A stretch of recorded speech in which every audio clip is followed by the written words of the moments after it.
RRB ALP technician CBT2ൻ്റെ basic science and engineering drawing 7 videos already ഒരു പ്ലേലിസ്റ്റായിട്ട് upload ചെയ്തിട്ടുണ്ട്. ഇത് 8ാമത്തെ വീഡിയോ ആണ്. എഞ്ചിനീയറിംഗ് ഡ്രോയിങ് ആയിരുന്നു തുടക്കത്തിലൊക്കെ നോക്കിയത്. അതിൻ്റെ സിലബസ് ഏകദേശം കംപ്ലീറ്റ് ആയിട്ടുണ്ടായിരുന്നു. ഇനി ബാക്കിയുള്ളത് ഈ കുറച്ച് സിമ്പിൾസ്, ആ സിമ്പിൾസിന് എന്താണ് ആ സിമ്പിൾസ് റെപ്രസെൻ്റ് ചെയ്യുന്നുള്ളത്, അതായിരുന്നു ഇനി അടുത്തത് എടുക്കേണ്ടത്.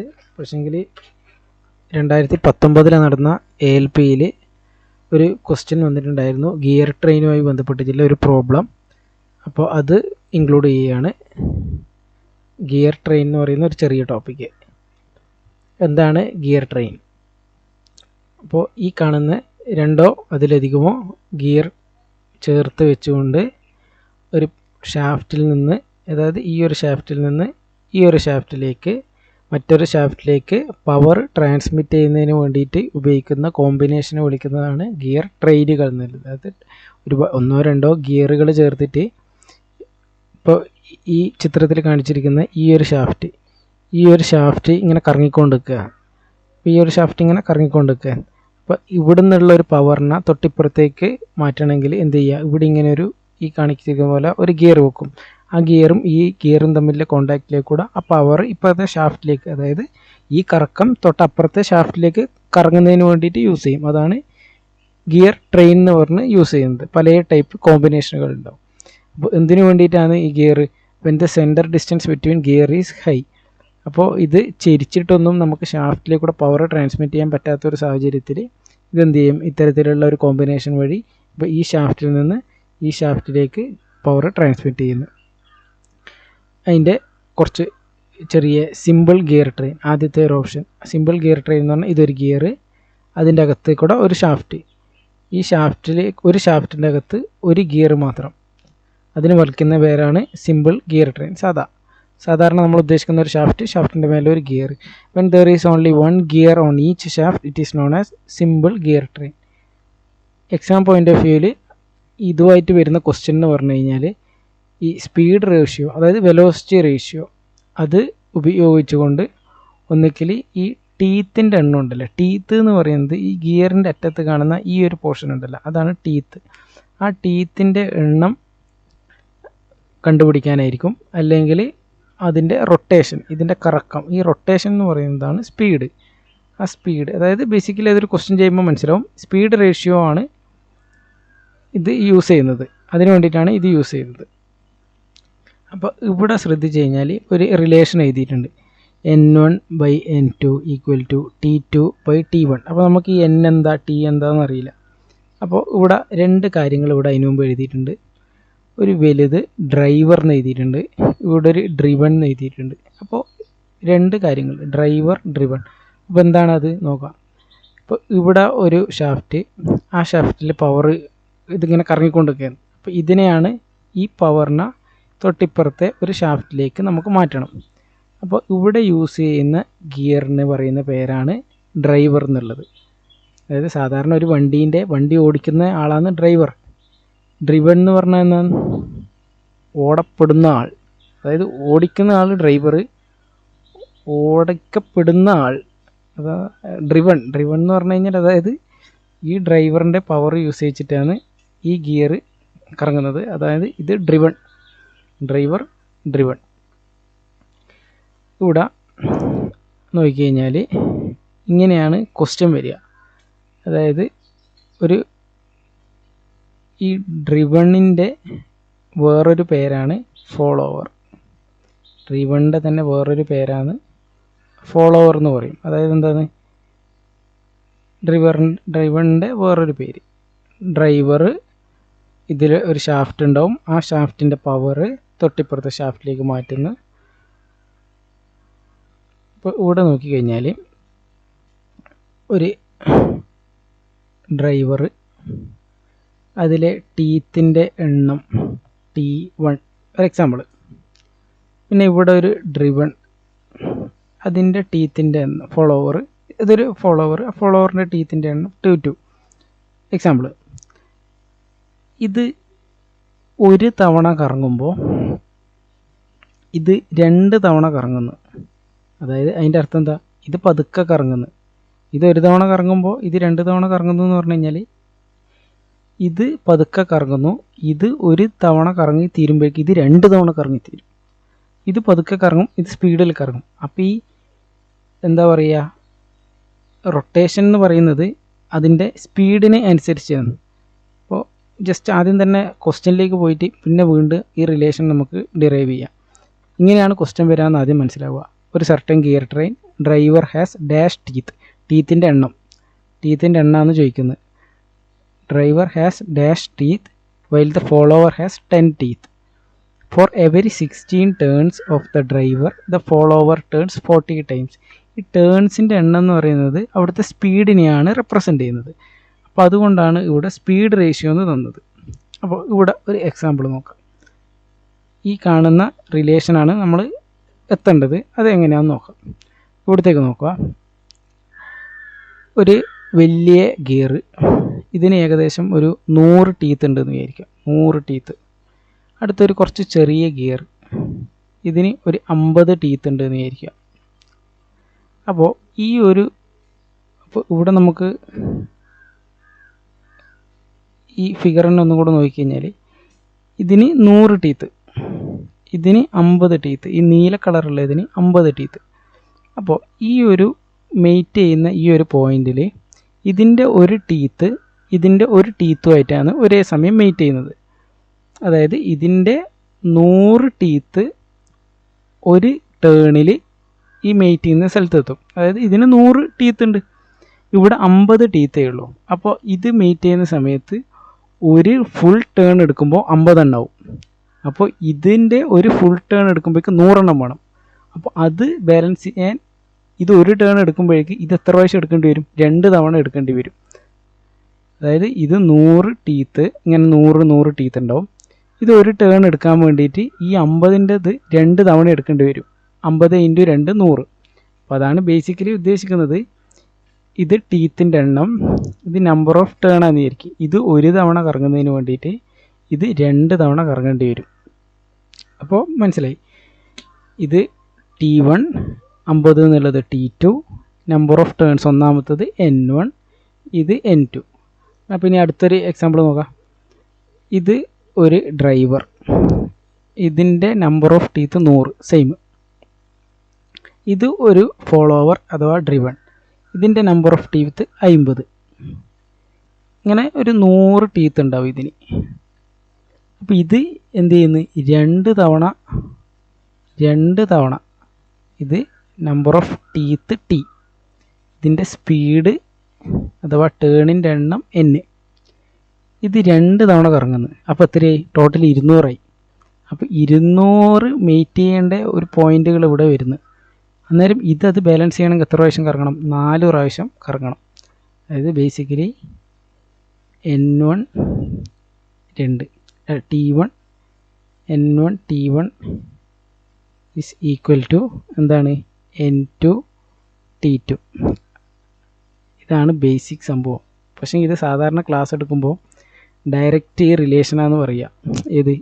Driver by driven speed ratio is equal to T2/T1 ഇങ്ങനെയാണെന്ന് പറയുക. അപ്പോൾ ഇത് എവിടെ നിന്നാണ് വന്നതെന്നുള്ളത് ഇപ്പം മനസ്സിലായില്ല. ഈ N1/T1 ഈ T1 അപ്പുറത്തേക്ക് പോകും. അപ്പോൾ എന്താവും? ഇത് ഇപ്പുറത്തെ N1 ഈ N2 ഇങ്ങോട്ടേക്ക് വരും. അപ്പോൾ അടിയിൽ N2 ഈസ് ഈക്വൽ ടു ഈ T2 കൂടി ഉണ്ട്, T2 ഇവിടുന്ന് ഈ T1 താഴേക്ക് T1. അപ്പോൾ N1/N2 is equal to T2/T1 റിവേഴ്സായി. N1/N2 is equal to T2/T1. കാരണം എന്താ? അപ്പോൾ ഇത് എപ്പോഴും ക്വസ്റ്റ്യൻ വരുമ്പോൾ ഈ റിലേഷൻ കാണാപ്പാടം പഠിച്ചിട്ട് പോകുന്നതിനെക്കാട്ടി ഒരുപാട് എളുപ്പം എന്ന് പറയുന്നത് നമ്മൾ ബേസിക്കലി ഇങ്ങനെ ചിന്തിക്കുക. ഒരു ഗിയർ, ആ ഗിയറിന് ടീത്ത് എണ്ണം കൂടുതലാണ്. അപ്പോൾ അത് പതുക്കെ കറങ്ങിയാൽ മതി. ഒരു തവണ കറങ്ങി വരുമ്പോഴേക്ക് ഈ ഒരു ചെറിയ ഗിയർ ആ ടീത്തിന് മെയ്റ്റ് ചെയ്യാനുള്ള പെയർ ഉണ്ടാക്കണമെങ്കിൽ ഇത് 2 പ്രാവശ്യം കറങ്ങേണ്ടി വരും. ഇപ്പോൾ ഇത് 100 ഇത് 50 ആണെങ്കിൽ ഇത് കുറച്ച് സ്പീഡിൽ കറങ്ങേണ്ടി വരും, ചെറുത്. അപ്പോൾ ആ ലോജിക്കാണ് ഇവിടെ യൂസ് ചെയ്യേണ്ടത്. N1 T1 is equal to N2 T2, N1/N2 is equal to T2/T1. അപ്പോൾ ഇവിടെ എത്തി. അപ്പോൾ നമ്മളിപ്പോൾ ചെയ്തതിൻ്റെ പേരാണ് ഗിയർ റേഷ്യോ അഥവാ സ്പീഡ് റേഷ്യോ. ഇതാണ് ഗിയറിൻ്റെ ക്വസ്റ്റ്യൻ വരുന്നുണ്ടെങ്കിൽ 100-ൽ 110% ചോദിക്കാൻ സാധ്യതയുള്ളത് ഈ ഒരൊറ്റ റിലേഷൻ വെച്ചിട്ടുള്ളതാണ്. ഗിയർ റേഷ്യോ എന്ന് പറഞ്ഞു കഴിഞ്ഞാൽ N1/N2 ഈക്വൽ ടു, ഇത് തെറ്റാൻ സാധ്യത T1/T2 എന്ന് എഴുതും. അങ്ങനെയല്ല, തിരിഞ്ഞിട്ട് T2/T1. ക്വസ്റ്റ്യനിൽ ഡ്രിവൺ എന്നുണ്ടാവാം, ഫോളോവർ എന്നുണ്ടാവാം, എന്താ വെച്ചാൽ അതുപോലെ.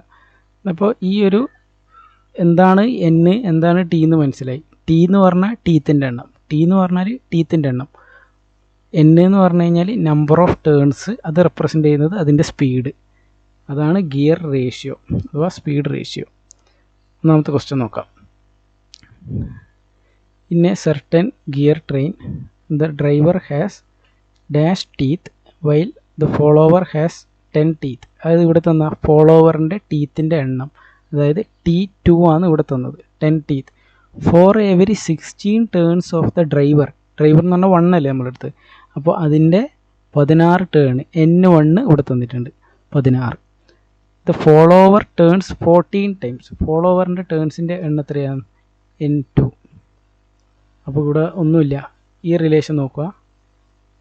N1/N2 ഈസ് ഈക്വൽ ടു നേരെ ഓപ്പോസിറ്റ് T2/T1. നമുക്ക് തന്നിട്ടുണ്ട് N1 16, N2 40, T2 10, T1. ഈ റിലേഷൻ വെച്ചിട്ട് നമുക്ക് കണ്ടുപിടിക്കാം. T1 ഈസ് ഈക്വൽ ടു, ഇത് നേരെ താഴേക്ക് വരും, T1 നേരെ മേലേക്ക് പോകും. 10 × 40/16 ഈസ് ഈക്വൽ ടു 25.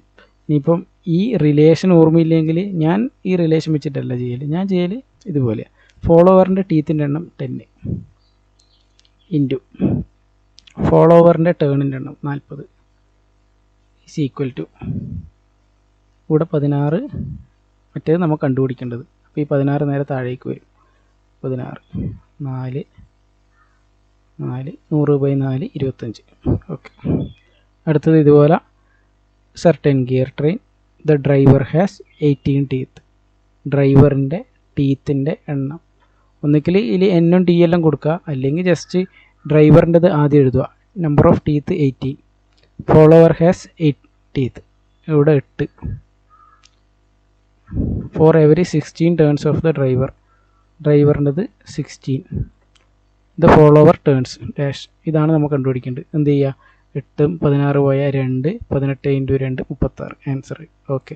പക്ഷെ നേരെ മറിച്ച് നമ്മൾ N-ഉം N2-ഉം T1-ഉം T2-ഉം ഒക്കെ ഇങ്ങനെ എഴുതണമെങ്കിൽ കുറച്ചും കൂടെ കോംപ്ലിക്കേറ്റഡ് ആവും. അങ്ങനെ വേണമെങ്കിൽ അങ്ങനെ എഴുതാം, അല്ലെങ്കിൽ ജസ്റ്റ് ഇക്വേറ്റ് ചെയ്തിട്ട് കണ്ടുപിടിച്ചാൽ മതി. In a certain gear train the driver has 24 teeth. അപ്പോൾ ഒന്നിക്കൽ ഇതുപോലെ ഈ ചെയ്തതുപോലെ N1 N2 കൊടുക്കുക, അല്ലെങ്കിൽ ഇവിടെ ഇങ്ങനെ കൊടുത്ത പോലെ ആദ്യത്തെ ഭാഗത്ത് ഡ്രൈവർത് എഴുതുക, 24 ഡ്രൈവർത്. Follower has 8. For every dash turns of driver the follower turns 36. അപ്പോൾ 8ഉം 24 3 താഴെ പോയാൽ 12. ഓക്കെ, ആൻസറായി. ഓപ്ഷൻ 2 12. അടുത്തത് in a certain gear train the driver has 32 teeth. While the follower has 20 teeth. For every 25 turns of the driver the follower turns dash times dash. അപ്പോൾ എന്താ 20 25 4 5 4 32 8 8 5 40. Option 2 40. ഇതാണ് gear ട്രെയിനിൻ്റെ പോർഷൻ. ഇപ്പോൾ engineering ഡ്രോയിങ്ങിലെ gear ട്രെയിനിൻ്റെ topic കഴിഞ്ഞു. ഇനി ഉള്ളത് ശരിക്ക് സിംബോളിക് റെപ്രസെൻറ്റേഷനാണ്. അതായത് കുറച്ച് സിമ്പിൾസ്, ഇപ്പോൾ നമ്മളെ പ്ലംബിങ്ങുമായിട്ട് ബന്ധപ്പെട്ട പൈപ്പ് ഫിറ്റിങ്ങുമായി ബന്ധപ്പെട്ടിട്ട് ഇപ്പോൾ സേഫ്റ്റി വാൾവിൻ്റെ ഒരു സിമ്പിൾ ഉണ്ടാവും. ആ സിമ്പിൾ എന്തിനെയാണ് റെപ്രസെൻ്റ് ചെയ്യുന്നുള്ളതായിരിക്കും ക്വസ്റ്റ്യൻ ആയിട്ട് വരിക. അപ്പോൾ ഇത് ജസ്റ്റ് നോക്കി വിടുക എന്നുള്ളതാണ്. കുറേ പ്രാവശ്യം റിപ്പീറ്റ് ചെയ്തിട്ട് ആ സിമ്പിൾസ് മനസ്സിൽ പതിയുക എന്നുള്ളതേ ഇല്ലൂ. അപ്പോൾ ഇത് ഒന്നിക്കൽ പിന്നെ സ്ലൈഡ്സ് വെറുതെ ഇങ്ങനെ സ്ലൈഡ്സ് മാറ്റി വെക്കാം, ജസ്റ്റ് ഒന്ന് കാണുന്നതിന് വേണ്ടിയിട്ട്. അല്ലെങ്കിൽ ഇവിടുന്ന് വീഡിയോ സ്കിപ്പ് ചെയ്യാം. സിംബോളിക് റെപ്രസെൻറ്റേഷൻസ് ഇത് ഇങ്ങനെയായിരിക്കും ചോദിക്കുക. ഈ ഒരു സിമ്പിളിൻ്റെ ഫിഗറോ എന്തെങ്കിലും ഒരു ഇത് വരും. ഇത് എന്തിനെയാണ് റെപ്രസെൻ്റ് ചെയ്യുന്നത്? ഈ ഫിഗർ ആംഗിൾ വാൾവ്. ഇതിനിങ്ങനെ ഓരോ സ്ലൈഡ് ഒരു 50 സ്ലൈഡിനടുത്തുണ്ടാവും. ഇത് ജസ്റ്റ് ഇങ്ങനെ സ്കിപ്പ് ചെയ്ത് പോവുകയാണ്. വേണമെങ്കിൽ മാത്രം നോക്കിയാൽ മതി. Safety valve. ഇപ്പോൾ ഇത് രണ്ടും മാത്രമാണെങ്കിൽ അത് ആംഗിൾ വാൾവ്. അതിൻ്റെ മേലെ ഈ ഒരു ഇതെന്താ എർത്തിൻ്റെ പോലെ തന്നെ ഒരു പരിപാടി വരുന്നുണ്ടെങ്കിൽ അത് സേഫ്റ്റി വാൾവ്. ഇങ്ങനെ ഒരു ഇതും മേലെ ഒരു ഡയഫ്രം, അത് ഡയഫ്രം വാൾവ്. നടുക്കൊരു ബോൾ വാൾവ്. ഇത് ഈ ടൈപ്പിൻ്റെ ഇതാന്ന് തോന്നുന്നു. ഇവിടെ ഒരു സോളിനോയിഡ് വാൾവ്. ഇത് ഫ്ലോട്ട് വാൾവ്. ഇത് മറ്റേ ആ ബാത്റൂമിൻ്റെ മറ്റേ ഇതിലൊക്കെ ഉള്ളതാന്ന് തോന്നുന്നു, ഫ്ലോട്ട് വാൾവ്. അപ്പോൾ ഈ ഒരു ഇത് ഓർമ്മിച്ച് വെക്കാം. ഇതാണ് ഫ്ലോട്ട് വാൾവ്. ഇങ്ങനെയുള്ളത് ഇങ്ങനൊരു സിമ്പല്, ബോൾ വാൾവിൻ്റെ സിമ്പല്, അതിൻ്റെ അകത്ത് ഇതുപോലൊരു ഒരു ട്രയാങ്കിളിൻ്റെ ചിഹ്നം വരുന്നതാണ് ഫ്ലോട്ട് വാൾവ്. 2 സെക്ഷൻ്റെ അകത്ത് ഇങ്ങനെ റൊട്ടേറ്റ് ചെയ്യുന്ന ഈ ഒരു ഡിസ്കിനെയാണ് ഇവിടെ കാണിച്ചത്. ഇതാണ് ബട്ടർഫ്ലൈ വാൾവ്. അടുത്തത് regulating globe valve, plug valve, control valve. ഒരു സാധാ വാൾവ്, അതിൻ്റെ മേലൊരു ഡി ഷേപ്പുള്ള സംഭവം വരുന്നതാണ് കൺട്രോൾ വാൾവ്. ഇങ്ങനെ ഒരു ഫ്ലെക്സിബിൾ ആയിട്ടുള്ള ഒരു ലൈൻ, ഫ്ലെക്സിബിൾ ഹോസ്. അടുത്ത steam trap. Steam trap just ഇങ്ങനെ വരക്കുക. ഇതാണ് സ്റ്റീം ട്രാപ്പ്. ഇൻസുലേഷൻ. ഇതിപ്പോൾ ഒരു മേലെയും താഴെയും 2 വര. Insulation. Y type strainer. Okay, ഇത് എളുപ്പമാണ്. ഇതിൻ്റെ ഷേപ്പ് കാണുമ്പോൾ തന്നെ മനസ്സിലാവും. ഒരു വൈ ടൈപ്പ് സ്ട്രെയിനർ. പിന്നെ ഒരു ഇങ്ങനെ ഹോസ് കണക്ടറാണ് ഇത്. ഒറിഫൈസ് എന്ന് പറയുന്നത് എനിക്കൊന്ന് ഇതിങ്ങനെ വീതി കുറഞ്ഞ് നടുവിലേക്ക് എത്തും. ഇതാണ് ഒറിഫൈസ് മീറ്റർ. റെഡ്യൂസർ, അതായത് എന്തോ റെഡ്യൂസ് ചെയ്യുന്നു. അപ്പോൾ അതാണ് റെഡ്യൂസർ. ഇങ്ങനെ വീതി കുറയുന്നത് പോലെയുള്ളത് റെഡ്യൂസർ. ക്രോസ്. ഓക്കെ, ഇത് കുഴപ്പമില്ല. ക്രോസ്. ടി വാൾവ്, അതായത് നേരെ പോകുന്നൊരു സംഭവം, ആ പൈപ്പിൻ്റെ അകത്ത് ഇവിടെ ഒരു പൈപ്പ്, മേലേക്കുള്ള പൈപ്പ് ഫിറ്റ് ചെയ്യുന്നു. അപ്പോൾ അത് ടി ഷേപ്പ്, ടി വാൾവ്, കുഴപ്പമില്ല. അടുത്തത് സ്ലീവ്. ഇപ്പോൾ ഒരു ലൈൻ, ഇതിൽ ഒരു എക്സ്ട്രാ സ്ലീവ്.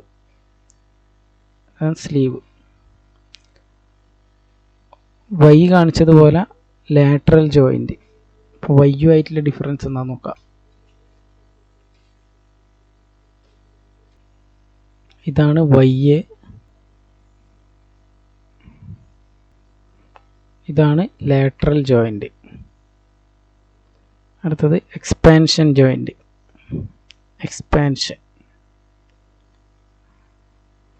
45 degree elbow.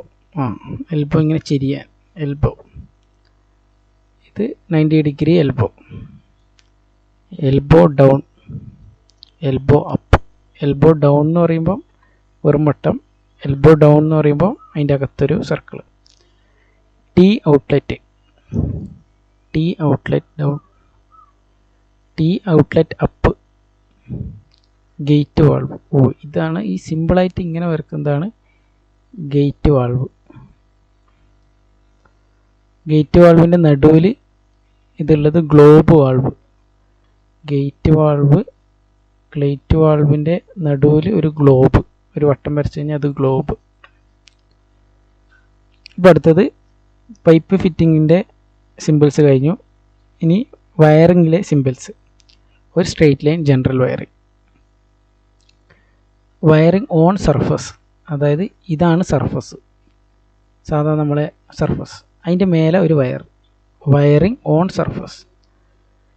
ഇനിയിപ്പോൾ ഒരു സർഫസ്, ആ സർഫസിൻ്റെ അടിയിലേക്കൂടെ വയറിങ്, അതാണ് വയറിങ് അണ്ടർ സർഫസ്.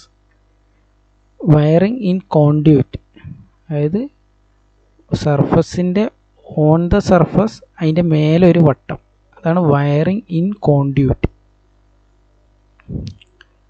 അടുത്ത് വയറിംഗ് ഇൻ കോൺഡ്യൂറ്റ്, നേരത്തെ പറഞ്ഞത് wiring in conduit on the surface. On the surface ആകുമ്പോൾ ഇങ്ങനെ, കൺസീൽഡ് ആകുമ്പോൾ ഇങ്ങനെ അടിയിൽ. ഓൺ ദ സർഫസ് എന്ന് പറയുമ്പോൾ സർഫസിൻ്റെ മേലെ കൂടെ വയറിങ്, അതിൻ്റെ മേലെ ഒരു വട്ടം, അപ്പോൾ ഓൺ ദ സർഫസ്. മറ്റേതാണെങ്കിൽ ഇത് സർഫസ്, അതിൻ്റെ അടിയിൽ വയറിങ്, ഇത് കോൺഡ്യൂറ്റ്. പിന്നെ ഈ ഫിഗറിൽ കാണിച്ചതുപോലെ ഒരു സർക്കിള്, പിന്നെ ഒരു ലൈൻ, വയറിങ് ഗോയിങ് അപ്വേർഡ്. ഒരു സർക്കിള്, താഴേക്ക് ഒരു വര, വയറിങ് ഗോയിങ് ഡൗൺവേർഡ്.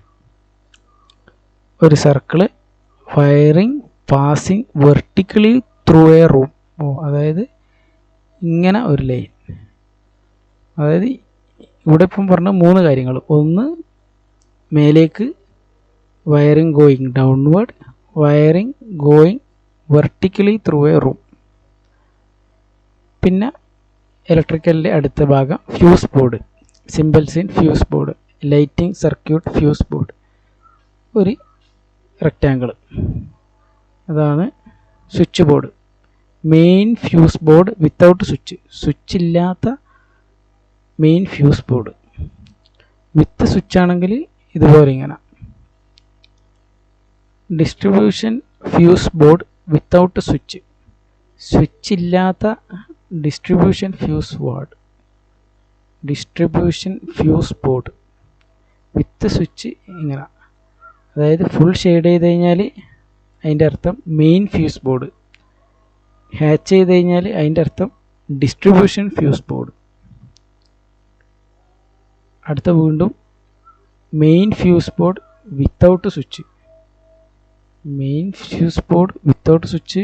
ഇതും കാണിച്ചിട്ടുണ്ട് ലൈറ്റിംഗ് സർക്യൂട്ടിൽ, പവർ സർക്യൂട്ടിൽ. ഡിഫറൻസ് ഇവിടെയാണ്. പവർ സർക്യൂട്ടിലെ ഫ്യൂസ് ബോർഡിൽ വിത്തൗട്ട് സ്വിച്ച് എന്ന് പറയുന്നത് ഇത് ഫുള്ള് ഷെയ്ഡ് ചെയ്ത് ഇതിൻ്റെ പുറത്തേക്കൂടെ ഒരു റെക്റ്റാങ്കിൾ, അതാണ് പവർ സർക്യൂട്ടിൽ. നേരെ മറിച്ച് ലൈറ്റിംഗ് സർക്യൂട്ടിലാണെങ്കിൽ ജസ്റ്റ് ഒരു റെക്റ്റാങ്കിൾ മാത്രം. പവർ സർക്യൂട്ടിലെ വിത്ത് സ്വിച്ച്. അപ്പോൾ ഈ പുറത്തേ വരക്കുമ്പം അതാണ് പവർ സർക്യൂട്ട്. ഒരു സർക്കിള്, ഒരു ലൈൻ, ഒരു താഴേക്ക് ഒരു സിംഗിൾ പോൾ. ഒരു സർക്കിള്, ഒരു ലൈൻ, 2 വര, ഡബിൾ പോൾ, 3 ട്രിപ്പിൾ പോൾ, ഒരു Paul, single pole with pull switch. താഴേക്കുള്ള പുള്ള് ചെയ്യുക, താഴേക്ക് പുള്ള് ചെയ്യുക, അതാണ് പുൾ സ്വിച്ച്. ഇനി multi position switch, multi position. 2 way switch, നമ്മൾ ഫാനിനൊക്കെ യൂസ് ചെയ്യുന്ന 2 വേ സ്വിച്ച്. ഇങ്ങോട്ടൊരു വേ, തിരിച്ച് ഇങ്ങോട്ടൊരു വേ, തിരിച്ച് ഇങ്ങോട്ടൊരു വേ, അതാണ് 2 വേ സ്വിച്ച്. അപ്പോൾ ഇതാണ് സ്വിച്ചിൻ്റെ സിമ്പിൾസാണ് ഇപ്പം പറഞ്ഞുകൊണ്ടിരുന്നത്. സ്വിച്ച്, അതിൻ്റെ സിമ്പിൾസ്. സിംഗിൾ പോൾ, അപ്പോൾ ഇതാണ് സാധാ സ്വിച്ച് അല്ലേ, ഒരു വട്ടം switch. Double pole 2, triple pole, single pole with pull switch, multi position switch, 2 way switch. പിന്നെ പെൻഡൻറ്റ് സ്വിച്ച്, സാധാ സിംഗിൾ സ്വിച്ചിൽ ഒരു പി എഴുതി കഴിഞ്ഞാൽ പെൻഡൻറ്റ്. പിന്നെ ബെൽ പുഷ് അഥവാ പുഷ് ബട്ടൺ എന്ന് പറയുമ്പോൾ ഒരു വട്ടം, പിന്നെ ഒരു വട്ടം. Socket outlet 6 ampere 5 ampere.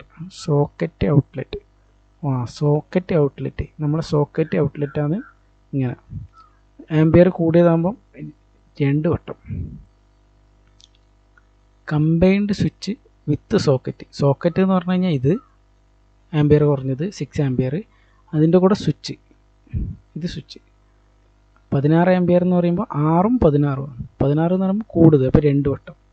ഇത് കമ്പൈൻഡ്, ഇത് സോക്കറ്റ്. ഇനി സ്വിച്ചും. പിന്നെ interlocking switch and socket outlet. 6 ampere എന്ന് പറയുമ്പോൾ ചെറുത്, അതിൻ്റെ സോക്കറ്റ്. ഓക്കെ. പിന്നെ വിത്ത് സ്വിച്ച്. അപ്പോൾ ഇൻ്റർലോക്കിംഗ് സ്വിച്ച്. അപ്പോൾ ഇൻ്റർലോക്കിംഗ് സ്വിച്ച് എന്ന് പറയുമ്പോൾ ഇങ്ങനെ ഇൻ്റർലോക്കിംഗ് സ്വിച്ച് 16 ആംപിയറിൻ്റെ socket with interlocking switch. Lamp or outlet for lamps. Lamp എന്ന് പറയുമ്പോൾ ഇങ്ങനെ ക്രോസ് 2 ലാമ്പ് വരും. Group of 3 40 watt lamps. ഇപ്പോൾ ഇതൊരു എക്സാമ്പിളാണ്. ഇപ്പോൾ 40 വാട്ടിൻ്റെ ലാമ്പ് 3 എണ്ണം ഉണ്ട് എന്ന് കാണിക്കണമെങ്കിൽ എങ്ങനെയാണ് കാണിക്കുക? അപ്പോൾ ഇത് വേണമെങ്കിൽ ചോദിക്കാം അല്ലേ. അതായത് ലാമ്പ് എന്ന് പറയുമ്പോൾ മനസ്സിലേക്ക് വരേണ്ടത് ഇതാണ് ലാമ്പ്. ഇതിന് 40 വാട്ടിൻ്റെ 3 എണ്ണം. Lamp mounted on a wall. ഇത് ലാമ്പ്, ഇതിപ്പോൾ ഒരു വാളിൽ മൗണ്ട് ചെയ്യുന്നതാണ് ഇത്. Okay. Lamp mounted on a ceiling. Wall എന്ന് പറയുമ്പോൾ ഇങ്ങനെ കുത്തനെ വരക്കുക, സീലിംഗ് എന്ന് പറയുമ്പോൾ ഇങ്ങനെ എക്സ് ഇവിടെ വരക്കുക. Counter weight lamp. സാധാരണ ഒരു ലാമ്പ്, അതിലൊരു കൗണ്ടർ വെയ്റ്റ്, ഒരു വെയ്റ്റ്, കൗണ്ടർ വെയ്റ്റ്. അടുത്തത് ചെയിൻ ലാമ്പ്.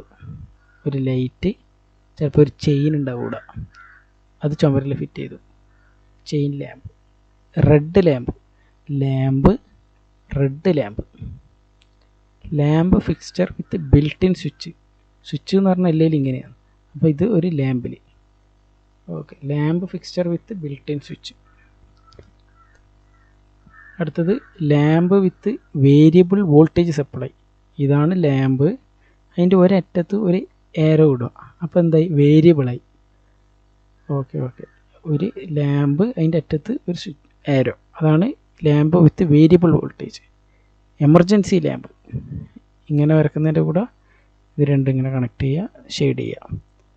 അതാണ് എമർജൻസി ലാമ്പ്. Lamp panic. നടുക്ക് panic lamp. Lamp with bulk head. Water tight light fitting. അപ്പോൾ ഇതാണ് ലൈറ്റ് എന്ന് പറയുമ്പോൾ ലാമ്പ്. അത് ഒരു സ്ക്വയറിൻ്റെ അകത്താക്കി, അതായത് വാട്ടർ ടൈറ്റായി. ഇപ്പോൾ ഇവിടെ ഇങ്ങനെ എഴുതുക, water tight. Batten lamp holder. അതായത് ഇത് ചുമരിൻ്റെ അകത്തൊരു ലാമ്പ്, അത് ബാറ്റൺ ലാമ്പ്. അപ്പോൾ batten lamp holder, batten lamp holder. ഒരു ലൈറ്റ്, അതിൻ്റെ പ്രൊജക്ടർ. ഇത് നേരെ തിരിച്ചിട്ടാണെങ്കിൽ അത് ബൾക്ക് ഹെഡ് ലാമ്പ് ഹെഡ് മേലെ തലേൻ്റെ ഭാഗത്ത്. ബൾക്ക് ഹെഡ് ലാമ്പാണെങ്കിൽ അടിയിൽ വരാം. പ്രൊജക്ടർ ആണെങ്കിൽ ഇങ്ങനെ, ഏകദേശം പ്രൊജക്ടർ, സാധാരണ പ്രൊജക്ടർ ഇങ്ങനെ ഉണ്ടാവുക. ഇവിടെ ഒരു ഒട്ടി ഉണ്ടാവും, അവിടെ നിന്ന് വെളിച്ചം. അപ്പോൾ അതുപോലെ ഒരു ലാമ്പെന്ന് ഒരു പ്രൊജക്ടർ. പിന്നെ അതുപോലെ പ്രൊജക്ടർ പോലെ ഒരു ലൈറ്റ്, 2 ഏരോ വരച്ച് കഴിഞ്ഞാൽ അതാണ് സ്പോട്ട് ലൈറ്റ്. അതും വലിയൊരു ദൂരത്തേക്കാണെങ്കിൽ പ്രൊജക്ടർ പോലെ വലിയൊരു ദൂരത്തേക്കാണെങ്കിൽ ഫ്ലഡ് ലൈറ്റ്, ഫുട്ബോളിൽ വെക്കുന്ന ഫ്ലഡ് ലൈറ്റ്. പിന്നെ ഫ്ലൂറസെൻ്റ് ലൈറ്റ്. എക്സിന് പകരം ഇതാ നേരെ ഒരു ബെഡ് പോലെ, ആശുപത്രിയിലെ കിടക്ക പോലെ ഒരു ഫ്ലൂറസെൻ്റ് ലൈറ്റ്.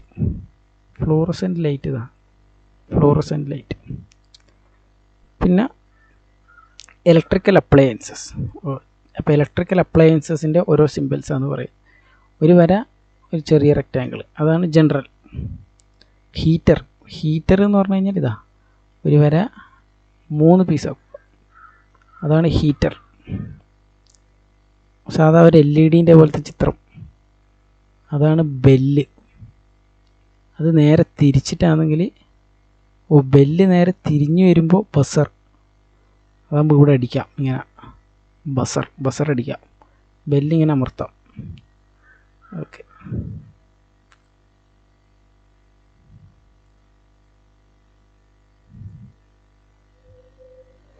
അടുത്തത് സൈറൻ.